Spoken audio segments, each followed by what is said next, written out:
Hey everyone, welcome to The Explainer. Today, we're diving into one of the most fascinating and honestly kind of secret mysteries in the entire global economy. We're going to peel back the curtain on the hidden geopolitical forces that actually determine what money the whole world chooses to save. We're looking straight at the invisible engine driving global finance. So what backs the world's money? I mean, it's a really simple question, right? What truly gives a global reserve currency its dominant, absolute power? You'd probably immediately think of giant gold vaults, right? Or massive trade deals, or maybe just how big a country's GDP is. But as we'll see, recent research points to a much more muscular force at play here. It's a force dictating trust and stability on a massive, global scale. And spoiler alert, it is intimately tied to military spending.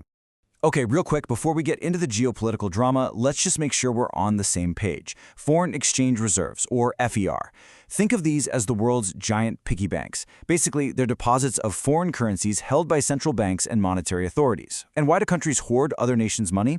Well, it's mostly to manage their own exchange rates, buffer against nasty economic shocks, and just keep things stable in general. It's basically their ultimate financial safety net. All right, let's jump right into Section 1, the global currency mystery. You know, for decades, economists have actually really puzzled over why countries pick specific currencies for these massive piggy banks. On the surface, the economic motivations make total sense. Holding robust reserves acts like a huge global shock absorber. So during financial crises, having this cash pile reduces currency depreciation, it calms down exchange rate volatility, and it keeps exports competitive. Basically, if a country has a healthy stash of reliable foreign money, they can weather an economic storm way better. Moving right along to Section 2, Rise of American Hegemony. To really get to the bottom of today's money mystery, we actually have to go back and trace how the US dollar became the ultimate powerhouse in the first place. I mean, think about it. Back in 1820, the US accounted for under 2% of global GDP, literally barely a blip on the radar. But then, in 1823, the Monroe Doctrine boldly warns European empires to back off the Americans. Fast forward to 1900, fueled by steel and oil, the US economy actually surpasses the UK. And then, by 1949, right after World War II, the NATO military alliance forms. So the US transformed from this minor player into a total global superpower, with vast territories and massive alliances. There's this quote from the Marshall Plan that I think just perfectly captures the mindset back then. It says, "The future peace depends on an economically healthy United States. No other nation can match our preeminent responsibility." So this post-World War II strategy explicitly intertwined America's own economic health directly with the stability of the entire free world. And the foundation of this dominance? It was built on massive, very tangible expansion. I mean, post-World War II, U.S. durable goods production was literally 4 times higher than it was in 1939. The nation controlled territory stretching 10,000 miles from Puerto Rico all the way over to the Philippines. Plus, they were rapidly expanding their military presence. I mean, they even maintain strategic Space Force bases in Greenland to this day. This unique blend of huge economic output and massive military reach created a sort of structural dependence. Basically, countries save in dollars because American military might guarantees the security of the very trade networks they rely on.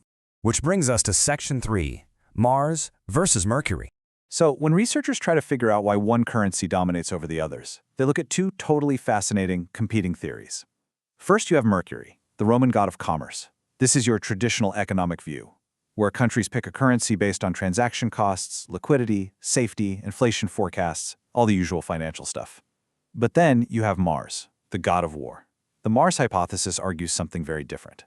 It says geopolitical elements, specifically strategic alliances and absolute military strength, are what truly provide the stability needed to guarantee a currency's value.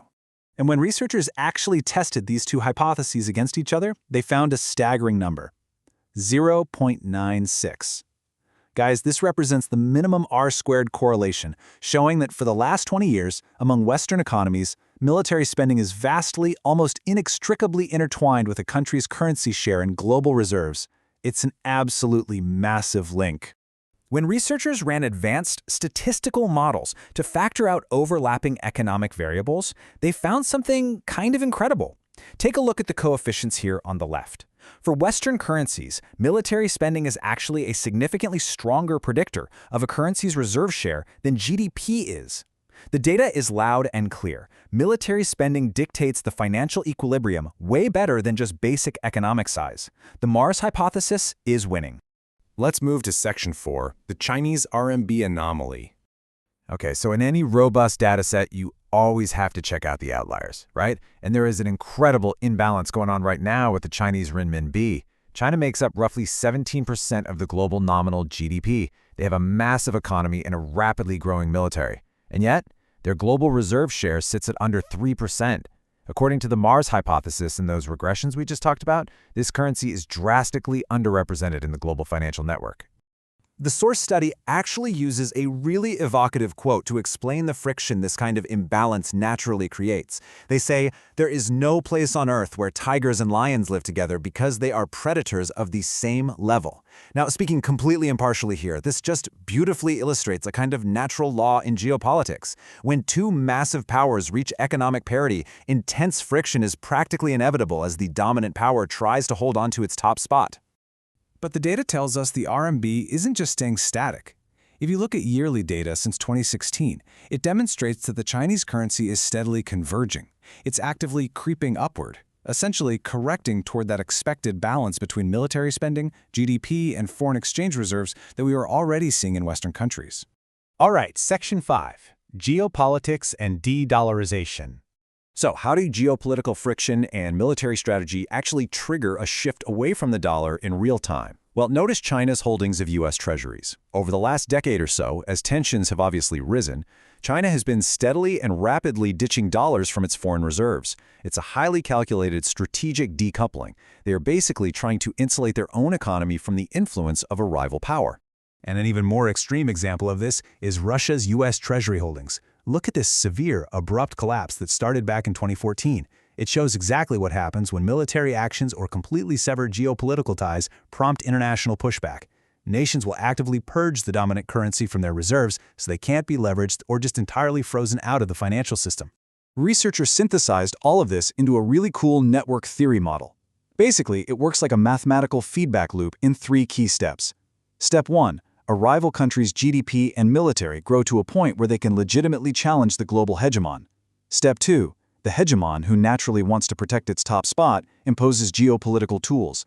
Think tariffs, tech restrictions, sanctions. Step 3. The rival responds by hitting the gas on de-dollarization. They start trading and saving in alternative currencies to completely bypass the hegemon's network. And this leads us to a highly sensitive economic trigger called Ferguson's Law. Let's break this down real quick. As U.S. liquidity traditionally spreads globally, a wave of de-dollarization means fewer countries want those dollars, which actually causes effective inflation to rise back home. But here is the massive red flag, the absolute tipping point. What happens if a hegemon's public debt interest payments exceed its military spending? Well, if that happens, the Mars hypothesis suggests global trust in that leading currency will face a severe and potentially irreversible decline. When researchers run these network models forward into the future, assuming current economic and military growth trends hold up, the data points to a permanently transformed world. We are not just talking about a slight tweak here. The models project that a completely new multi-currency equilibrium could be reached in just 15 to 40 years. That means the unipolar financial world we know today could very soon be a thing of the past. So, I want to leave you with a thought to chew on. As we've seen, the money a country chooses to save is intrinsically tied to the absolute military power backing it up. As global GDP balances out, as military spending shifts around the globe, and as de-dollarization accelerates, which currency will secure your country's future in this new multi-currency world? Thank you so much for exploring this data with me today. Stay curious, and I'll catch you in the next explainer.